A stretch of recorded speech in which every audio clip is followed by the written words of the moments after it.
Olá, graça e paz a todos, sejam todos bem-vindos a mais um comentário bíblico. Estamos na leitura do Evangelho de Mateus e hoje vamos falar do capítulo 11 ao capítulo 15. Mas antes, queria dizer algo aqui.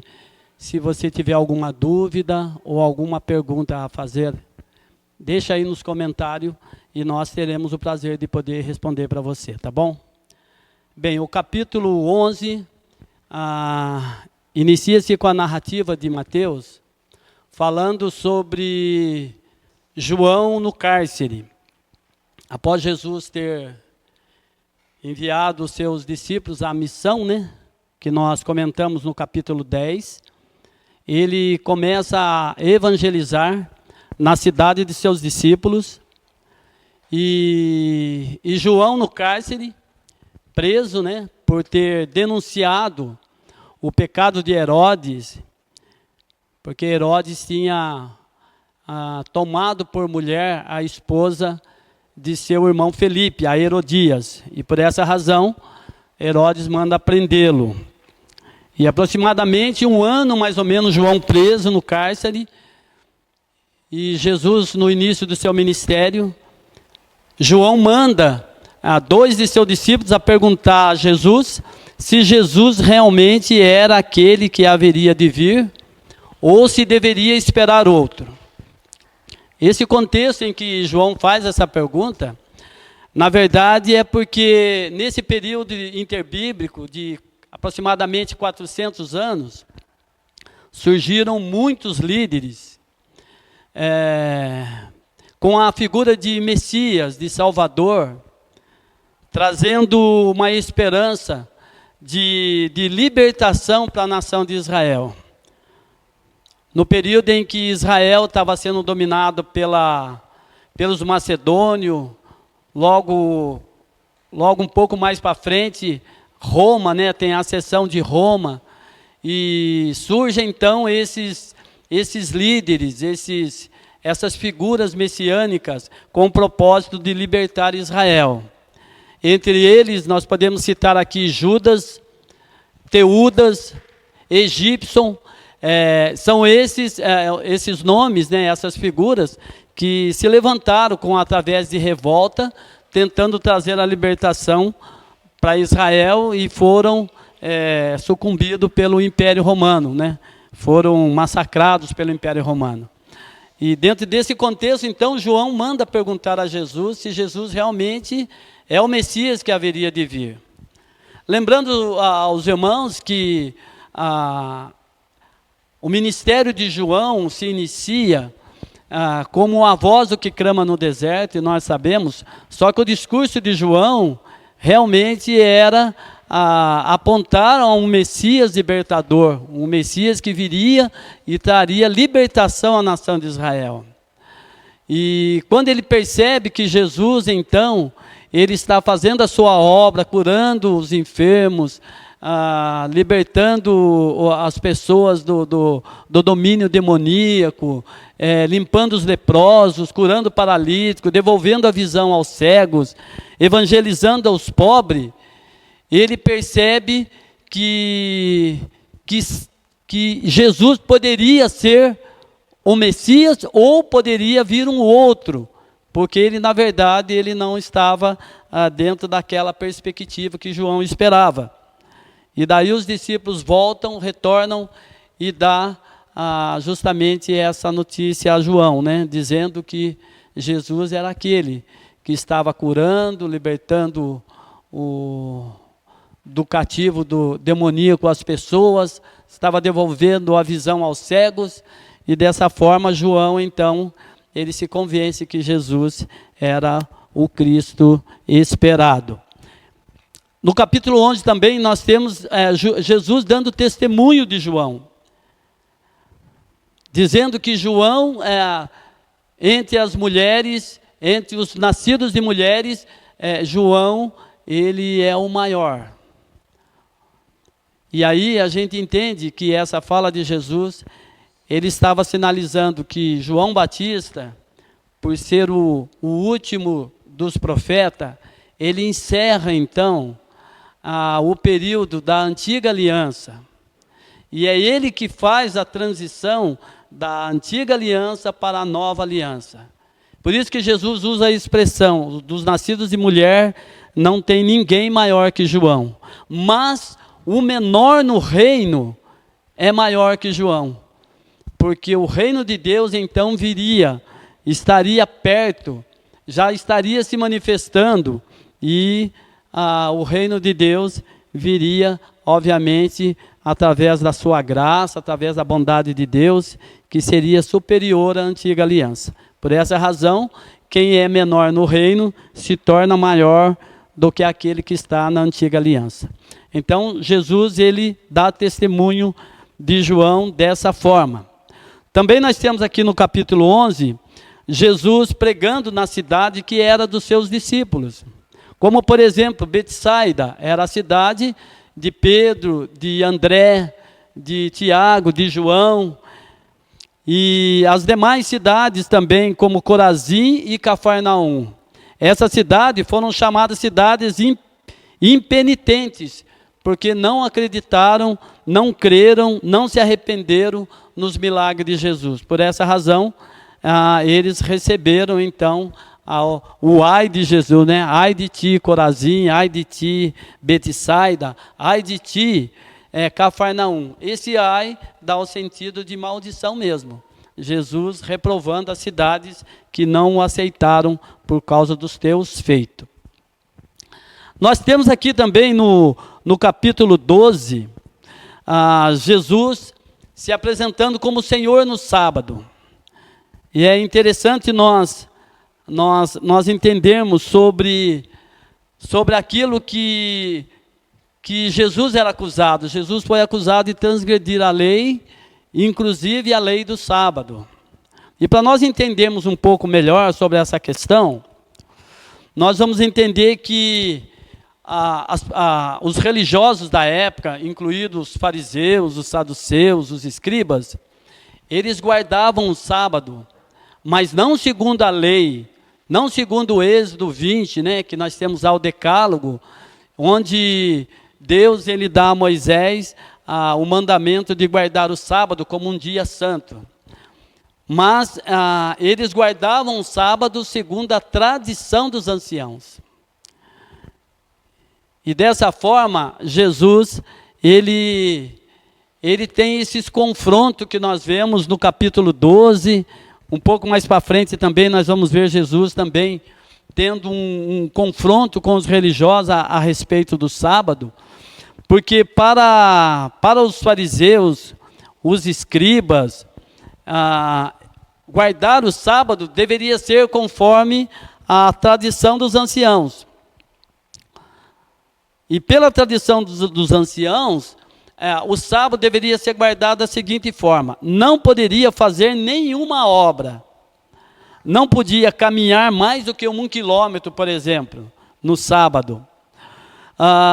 Não se cozinhava no sábado, não podia colher no sábado, não podia carregar cargas no sábado.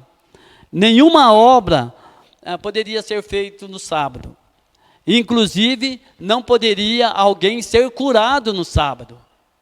E nós temos lá o relato de Jesus, né, que Jesus fala daquele homem que estava na sinagoga, estava com a sua mão mirrada, né, a sua mão totalmente atrofiada. E Jesus manda que esse homem estenda as suas mãos e ele faz ali a cura daquele homem. E ele é, então, acusado de ter transgredido o sábado por ter feito uma obra no sábado, por ele ter curado no sábado. Mas, na verdade, Jesus ele diz assim: olha, o meu Pai trabalha até hoje e eu também, mostrando que ele também ele era o Senhor do sábado. Então, nós temos aqui esse relato que parece que Jesus transgrediu o sábado, mas, na verdade, o que Jesus não cumpriu foi a tradição dos anciãos, que eram regras, né, que eram conceitos e preceitos humanos, né? E um pouco mais para frente nós vamos estar falando sobre a tradição dos anciãos. Nós temos aqui também no capítulo 12 algo que é bastante questionável, né? sobre o pecado contra o Espírito Santo. Muitos já ouviram, já perguntaram, né, sobre esse pecado, o que deveria ser. Nós temos vários comentários a respeito disso, várias afirmações, né, a respeito disso, sobre o que é blasfêmia contra o Espírito Santo. Mas dentro desse contexto, nós podemos perceber que Jesus ele fala que a blasfêmia contra o Espírito Santo seria não crer na obra salvífica de Deus através do Espírito Santo. Então, como que seria isso? Jesus ele faz alguns feitos e ele é acusado de ter principalmente expulsado os demônios por um espírito maligno chamado Belzebu. Então Jesus ele afirma que a obra realmente que é feita pelo Espírito Santo de Deus. E se não crer no Espírito Santo de Deus, significa você pecar contra o Espírito Santo de Deus.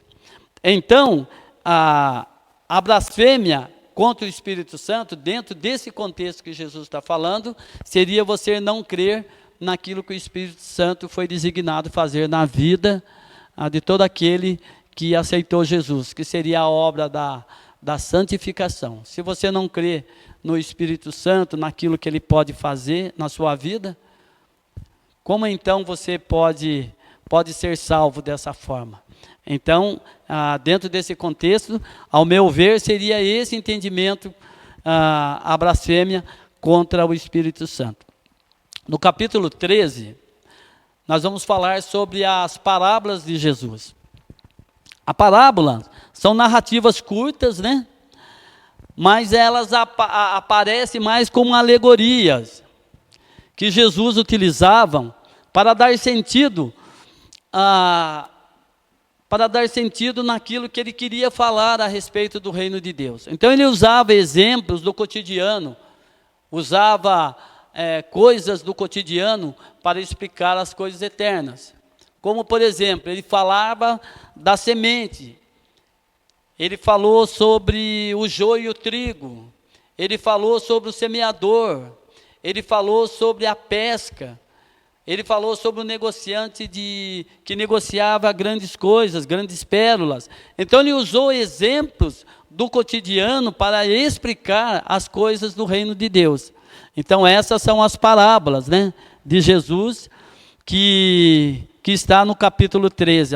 A parábola do semeador, a parábola do joio e do trigo, a parábola da semente da mostarda, a parábola do tesouro escondido, a parábola da pedra de grande valor e a parábola da rede. Então são palavras, são parábolas, são alegorias que explicam bem a visão do reino de Deus, né? Como que o reino de Deus ele se manifesta em nosso meio. O capítulo 14, nós temos aqui já João sendo decapitado, né? Então João estava preso agora. No capítulo 14, a narrativa de Mateus é dizer que João foi decapitado. Ou seja, Herodes ainda não contente com ele no cárcere, influenciado, né, por Herodias, ele manda decapitar João. E após a morte de João, Jesus então ele continua seu ministério. Os seus discípulos faz o sepultamento de João, e agora nós temos aqui no capítulo 14 a narrativa que é considerado o primeiro milagre, né? Um dos primeiros milagres narrados no Evangelho de Mateus. Alguns estudiosos, eles consideram, não consideram, melhor dizendo, as curas que Jesus fez, sinais relacionados à libertação e à cura, eles não reconhecem como milagre, mas a multiplicação dos pães, ela é vista como um primeiro milagre de Jesus, narrado aqui no Evangelho de Mateus. Então nós temos aqui a multiplicação dos pães, né, a primeira multiplicação dos pães. É uma passagem bastante conhecida. Jesus ele multiplica, né, 5 pães, 3 peixes, para uma multidão de aproximadamente 5.000 pessoas ou mais. É relatado no Evangelho de Mateus, é relatado no Evangelho de Marcos e também é relatado no Evangelho de João, essa multiplicação dos pães. Nós temos aqui também no capítulo 14, a experiência de fé de Pedro, né? Quando ele anda sobre as águas. Nós temos essa narrativa em outros evangelhos também, né? Mostrando que Jesus, ele anda sobre as águas no momento em que os discípulos são aterrorizados, né? Pelas águas. Jesus, ele tinha saído para orar, e após ele retornar do monte onde ele estava orando, ele vem andando sobre as águas, o mar estava revolto, né, como Mateus narra aqui, e ele percebe então que os discípulos estão amedrontados, né, e para aqueles que têm dificuldades de ver isso, né, mas de ver que os discípulos eram homens como nós, né, nós temos aqui algo que nós podemos citar aqui, que os discípulos, eles pensaram que Jesus era um fantasma. Então havia superstição também daqueles homens. Então, aqueles que às vezes não conseguem enxergar os discípulos dessa forma, como homens como nós, homens medrosos, homens cheios de dificuldades para crer, né? Aqui nós temos um episódio que mostra perfeitamente que eles eram homens assim, como nós, cheio de medo, cheio de pavor. Mas aí nós temos a experiência que Pedro relata, né? A experiência de Pedro que Mateus relata no seu evangelho, né? E que Marcos também vai relatar, né? Que é a fé de Pedro, né? A fé em Jesus, né? A fé de acreditar naquilo que Jesus mandou ele fazer. E ele anda também sobre as águas. Então nós temos esse relato também no capítulo 14. No capítulo 15, nós temos aqui um confronto, né, de Jesus com os religiosos, com os fariseus e com os escribas, né? Esses homens, eles eram doutores da lei, né? Aqueles que interpretavam a lei, a Torá. E aqui Jesus vai falar sobre a tradição dos anciãos, como eu falei no começo.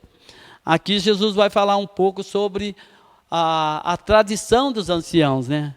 Vai falar do erro que eles cometiam em observar a tradição dos anciãos, em vez de observar a lei dada por Deus. Mas o que era essa tradição dos anciãos? Na verdade, quando o povo de Deus vai para o exílio, eles perdem um pouco essa referência de religião. Mesmo porque a religião judaica, ela funcionava em torno do templo, em torno dos rituais do templo. E quando eles vão então para o exílio na Babilônia, eles perdem esses referenciais. Eles perdem os referenciais de cultuar a Deus, porque o culto era somente no templo, através de sacrifício. E daí lá no exílio, os anciãos, eles procuram se manter sempre junto, e em torno da lei, eles criam então uma religião fundamentada na leitura da Torá, na observação da lei. E eles então, nesse período do exílio, aproximadamente, foi o período em que surgiu também as sinagogas. Cada grupo de 10 judeus poderiam se fazer um grupo onde tinha um ancião responsável. Eles então liam a Torá, liam os profetas, liam as escrituras, né, as leis dadas por Moisés, e dessa forma a religião então ela volta novamente a funcionar depois do exílio, com a construção do segundo templo feito por Zorobabel, e a religião volta a funcionar em volta do templo. Mas aquilo que eles aprenderam no exílio lá, que era observar os preceitos da lei, junto com isso eles criaram uma tradição chamada tradição oral, que era regras, preceitos bem severos, que giravam em torno da lei. como se ele estivesse colocando um cinturão em volta da lei. Antes da pessoa transgredir a lei, eles transgrediam as tradições. Então, como por exemplo, o sábado dado por lei, por Deus a Moisés, nos 10 mandamentos, né, que nós chamamos de decálogo, o sábado era dado para que os homens observassem, né? Eles tinham acabado de sair de uma escravidão de mais de 400 anos no Egito. Eles trabalhavam de dia a dia, eles não tinham folga, eles eram escravos, eles tinham serviços que eles iam todos os dias. E daí o sábado foi justamente para isso, para que o homem tivesse um dia de descanso. Esse seria um dia em que o homem deveria descansar, deveria consagrar esse dia ao Senhor. Ficar com a família, cultuar a Deus, descansar os seus filhos, descansar seus empregados, se ele tivesse, descansar seus animais, descansar a terra. Era isso, o sábado era isso, para que o homem pudesse descansar e cultuar a Deus. Mas a tradição dos anciãos, para que não houvesse uma transgressão do sábado, eles criaram regras e preceitos que Jesus fala que eram regras e preceitos humanos. E que esses religiosos, os fariseus, os escribas, eles impunham isso sobre os homens. Por isso que Jesus fala, vocês colocam cargas pesadas sobre os homens, mas vocês mesmos, vocês não querem remover elas. Nem com o dedo vocês têm intenção de removê-las. Porque Jesus estava falando desses preceitos, dessa tradição que era severa para que alguém cumprisse. Como na guarda do sábado, né?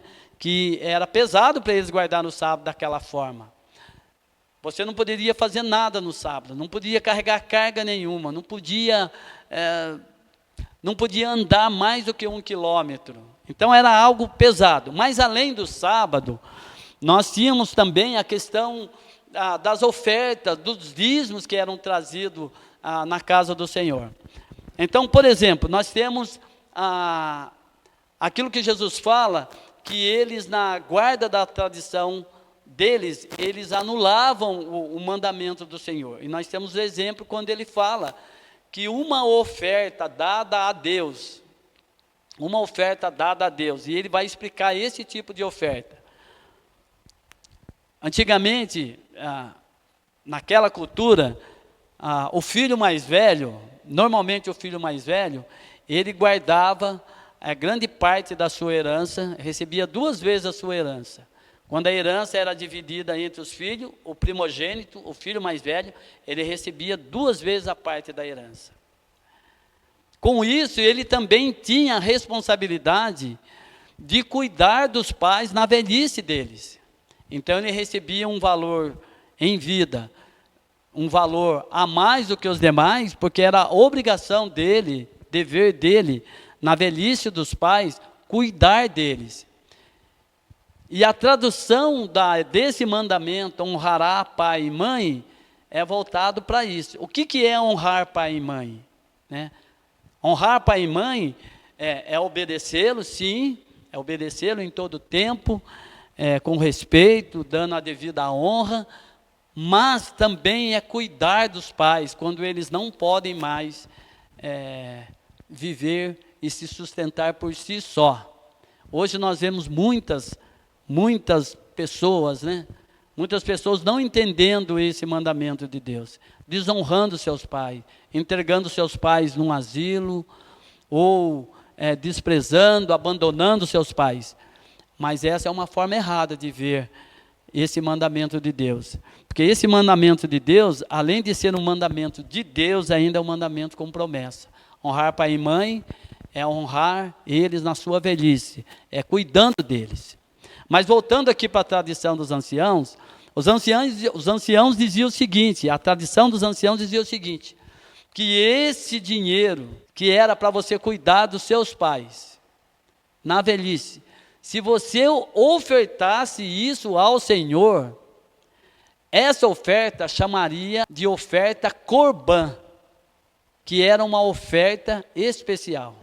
você deixaria de honrar seus pais, você não deixaria de honrar seus pais para ofertar ao Senhor. O Senhor recebia essa oferta como uma oferta especial.